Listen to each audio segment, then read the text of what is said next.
jeudi 30 octobre 2013. Bonjour, bonsoir à tous. Bienvenue dans ce journal. Pulsation à l'essentiel de l'actualité de la journée. À la une de l'actualité, l'Organisation des États américains a condamné mardi la décision de la Cour constitutionnelle dominicaine de rendre apatrides des centaines de milliers de Dominicains d'origine haïtienne. L'OEA considère cette décision comme une violation des droits de la personne et annonce la formation d'une commission de la Cour interaméricaine des droits de l'homme sur la question.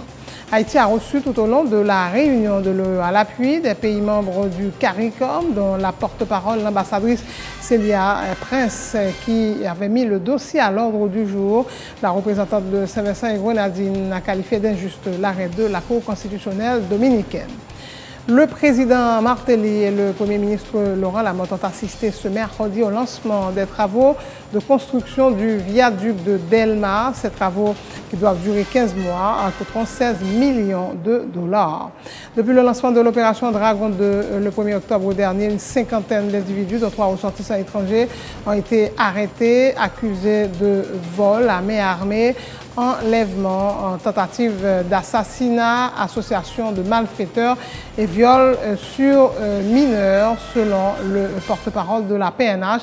L'inspecteur Gary Desrosiers a aussi fait état de la confiscation de 20 armes à feu, 5 véhicules, de devises étrangères, dont des pesos colombiens et dominicains, ainsi qu'une forte quantité de cocaïne et de marijuana.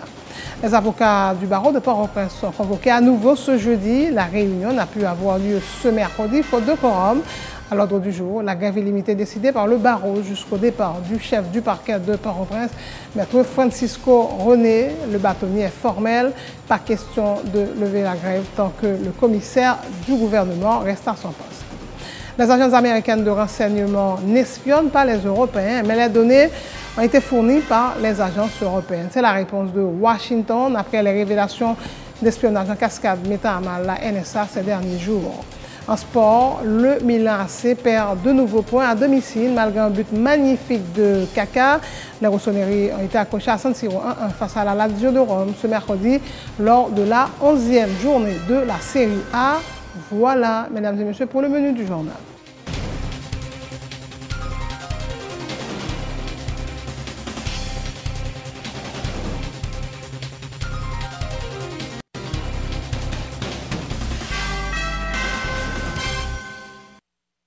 Chef, bonjour, bonsoir. En couverture de ce journal, l'Organisation des États américains a condamné mardi la décision du tribunal constitutionnel dominicain d'enlever la nationalité dominicaine à des centaines de milliers de citoyens d'origine étrangère et dont la majorité sont des Haïtiens. Une décision perçue comme une violation des droits humains par l'organisation hémisphérique qui annonce l'ouverture d'une enquête.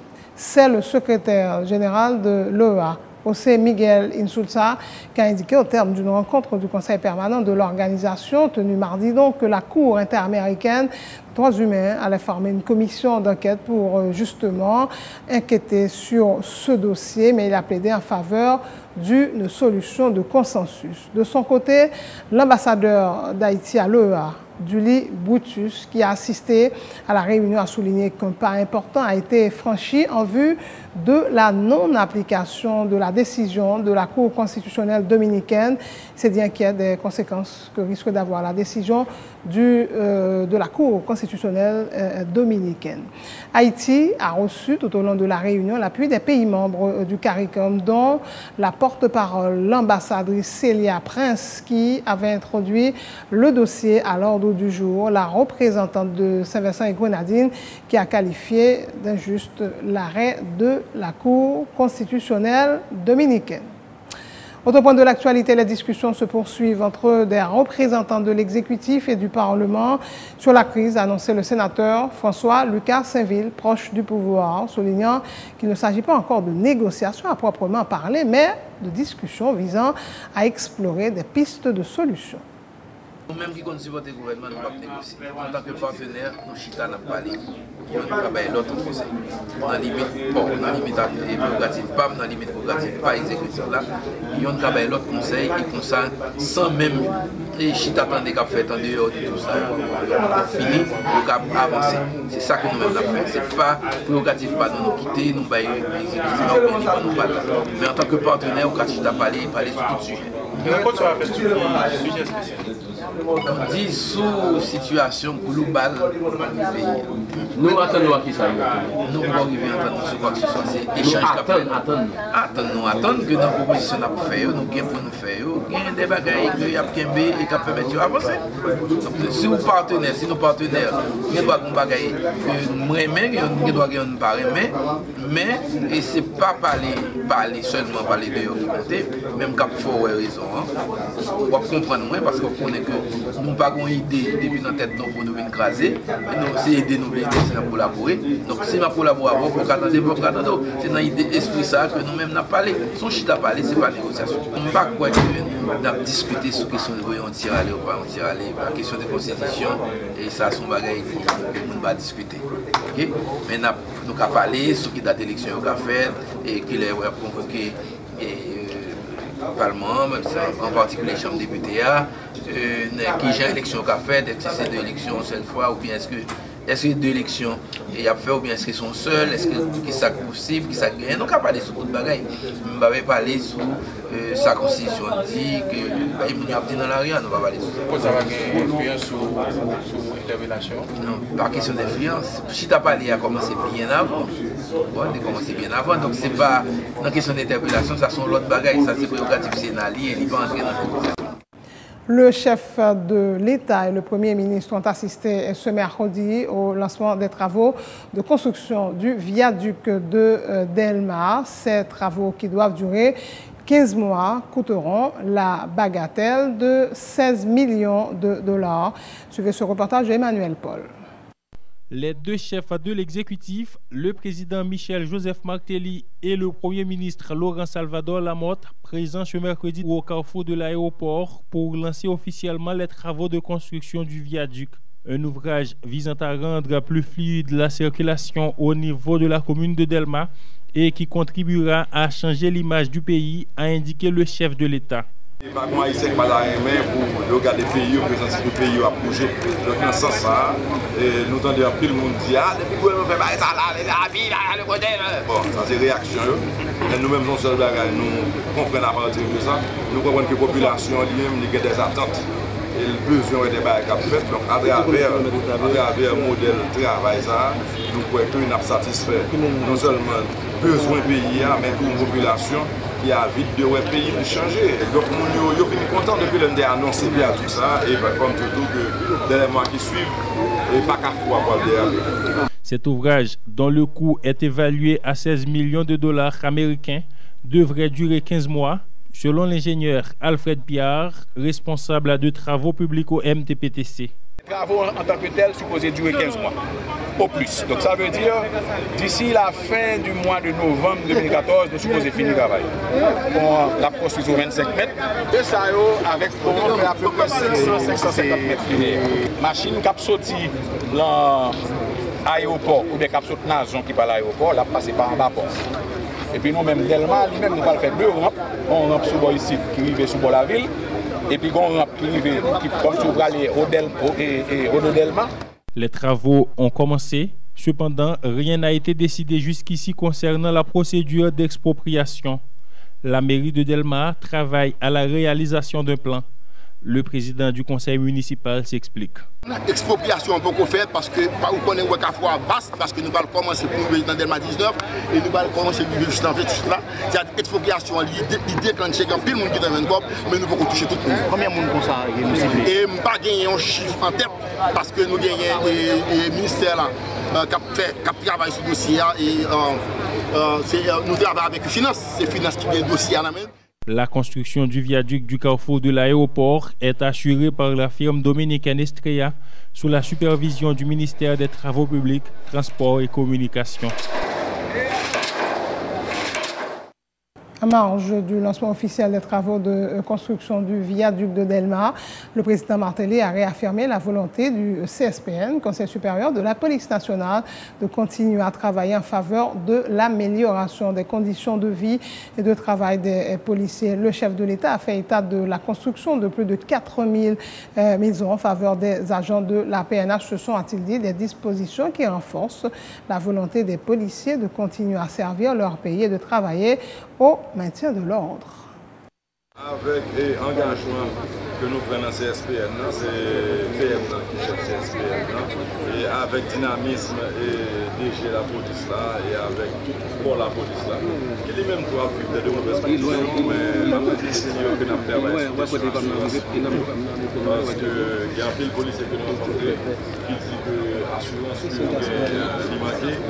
Et le fait que nous connaissons que nous travaillons, nous seulement pour nous bailler plus d'équipement, de sorte que nous avons meilleur service. Le fait que nous connaissons notre travail pour soit assurance là, le fait que nous connaissons nous près de 4400 cas que nous avons bâti pour la police à travers et relationnant avec les Vénézuéliens et tout ça, nous voyons que nous engagement, nous renforcement de volonté pour la police là et pour les délivrer par les services. Et c'est grâce à ça que les gens ont remarqué là, kidnapping ne veut dire, ne va pas dire qu'il disparaît à zéro bien à jamais. Le kidnapping n'a pas arrêté un point d'actualité encore et l'insécurité n'a pas un point d'actualité. Je veux dire, c'est plutôt des formes de revendication que nous prenons avec le pays. Et dans les revendications, souvent, nous voyons que nous ne pouvons pas respecter et ça, loi dit qu'on doit protester, qu'on a revendiqué, mais dans l'ordre de la discipline. Donc là, l'organe des foules qui des fois fait des ordres, et nous vérifions que la police a lui-même nous capable pour accompagner pour protester, pour ne pas protester, mais encore dans l'ordre de l'ordre. Mais à part ça, il y a que mon côté de stabilité, il y a mon côté qui a pensé que l'hypothèse là n'est pas fausse, même nous avons dit que le prix parce que les petits problèmes que nous devons gérer, que nous travaillons pour gérer, sont les problèmes qui ont avec la politique et la question des élections. Depuis le lancement de l'opération Dragon 2, le 1er octobre dernier, une cinquantaine d'individus, dont 3 ressortissants étrangers, ont été arrêtés, accusés de vol à main armée, enlèvement, tentative d'assassinat, association de malfaiteurs et viol sur mineurs, fait savoir le porte-parole de la PNH, qui a aussi fait état de la confiscation de 20 armes à feu, 5 véhicules de devises étrangères, dont des pesos colombiens et dominicains, ainsi qu'une forte quantité de marijuana et de cocaïne. Il y a 50 personnes qui ont arrêté du premier à date dans l'opération Dragon que le DCPJ lancé. Il y a 3 cladins aux étrangers. Il y a 20 armes qui saisies par la DCPJ. Il y a 5 véhicules qui sont confisqués par la DCPJ. Il y a 11 201 $ américains qui sont confisqués. Il y a 443 000 pesos colombiens qui sont confisqués. Il y a 20 000 Rames, yon monnaie et Paraguay qui confisqué, et puis 2650 pesos et dominicains qui confisqués par la DCPJ. Chef d'accusation, c'est attaque à main armée, braquage, homicide, kidnapping, trafic illicite de stupéfiants, agression sexuelle sur mineurs, port d'armes et détention illégaux d'armes à feu, et puis blanchiment des avoirs. Il y a 2 cas d'enlèvement que nous recensés, il y a 5 arrestations faites dans le cadre de ça. 14,353 kg de marijuana qui saisit par la DCPJ, il y a 1,6 kg de cocaïne qui saisit. Opération ça au niveau saisie de Oxao, il fait quoi des bouquets, Port-au-Prince, Petit-Gouave, également Ouadamel. Le 16 octobre, à Marin 8, DCPJ mène une grosse opération côté que il a arrêté John Smith, petit homme. Les gontinos que les débesses. Cajus Estiverne, Élisée Antoine, qui est les déco. Monsieur ça a impliqué dans plusieurs cas de kidnapping. Il y a un Camelo Melus qui a 25 ans. Il a arrêté Delma 33 et il était agressé sexuellement un mineur. Les avocats du barreau de Port-au-Prince sont convoqués à nouveau ce jeudi. La réunion n'a pu avoir lieu ce mercredi faute de quorum. À l'ordre du jour, la grève illimitée décidée par le barreau jusqu'au départ du chef du parquet de Port-au-Prince, Maître Francisco René. Mais le bâtonnier est formel, pas question de lever la grève tant que le commissaire du gouvernement reste à son poste, Emmanuel Paul. Il est aux environs de 11 heures. Les avocats prennent place dans la salle dans le cadre de la convocation à l'extraordinaire du barreau de Port-au-Prince. Fénol Mathurin, Antoine Léonel Loredan, Gérard Gou, André Chamios, Rénol Georges. Sur 1382 membres régulièrement inscrits, seulement 194 ont répondu à l'appel. Donc pas de quorum. L'Assemblée générale extraordinaire est reportée à demain, donc ce jeudi, conformément au règlement, selon le bâtonnier de l'ordre des avocats de Port-au-Prince, Maître Carlos Hercule. L'appel nominal a accusé 194 présences sur 1382 inscrits. Le quorum n'ayant pas été atteint, la séance est ajournée à demain, jeudi, 10 heures précises. Quel que soit le nombre, l'Assemblée va se tenir. Merci, rentrez chez vous, faites attention. Les avocats auront à se prononcer sur la décision du Conseil d'observer un arrêt de travail illimité pour exiger la démission du commissaire du gouvernement de Port-au-Prince. Mais le bâtonnier veut que ça soit clair pour tout le monde. Pas question de lever la grève tant que Francisco René reste scotché à son poste. La fin de la grève dépend du président de la République qui doit renvoyer le chef du parquet, selon Carlos Hercule.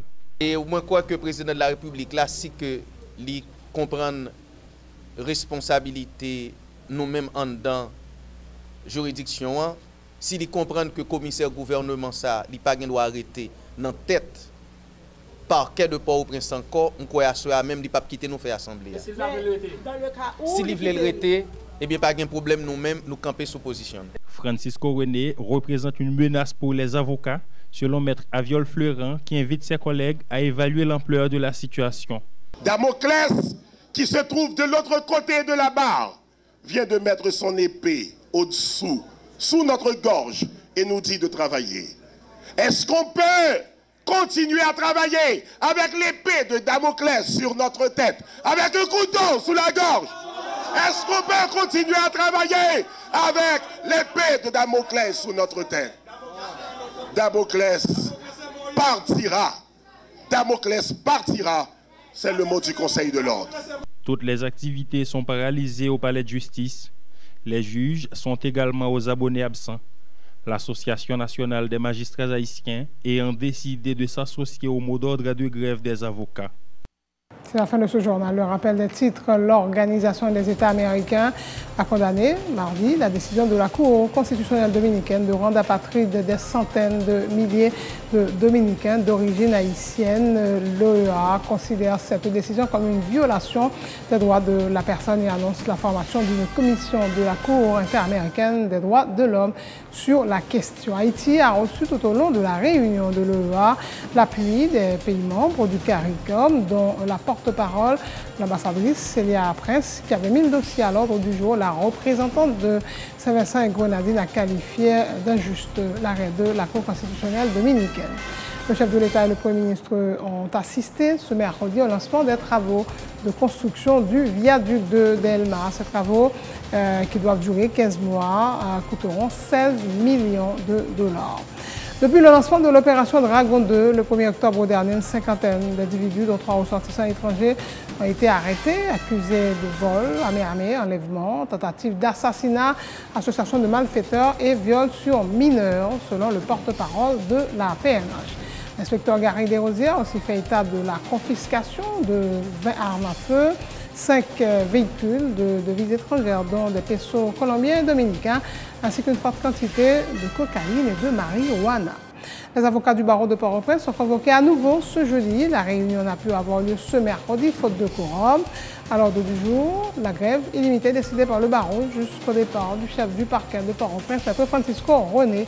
Mais le bâtonnier est formel, pas question de lever la grève tant que le commissaire du gouvernement reste à son poste. Les agences américaines de renseignement n'espionnent pas les Européens, mais les données ont été fournies par les agences européennes. C'est la réponse de Washington après les révélations d'espionnage en cascade mettant à mal la NSA ces derniers jours.